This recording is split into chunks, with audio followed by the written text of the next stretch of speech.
Me shame. No matter how we cut and carve and twist and turn it, Jamaica's performance at the World Relays over the weekend was embarrassing. I mean, we know Jamaican sprinting, especially the men's sprinting, is in a post-Usain Bolt lull. But we never know it's so bad. For the first time in the 4 years of the World Relays, Jamaica did not win a single gold medal. We ended up with 2 silver and 1 bronze. That's on a Jamaican standard. And look, we're not in the foolishness. We must lay the blame where the blame should be laid. Whether it's the J3As or it's the coaching staff for some of those strange selection and arrangements of the team, or for politicizing the selection process and bringing down embarrassment on Jamaica. It don't look good.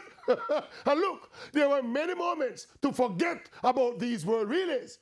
But look at the women's 4x2 final with Elaine Thompson, Shelley and Fraser Price, Sherika Jackson, and Stephanie and McPherson, incidentally, all from the MVP camp.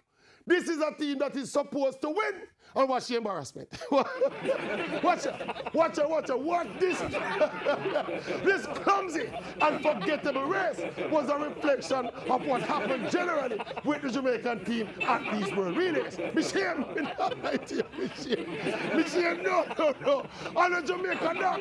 I was in Nicaragua, and Guyana, and Papua New Guinea. I'm a Jamaican dog. Michelle.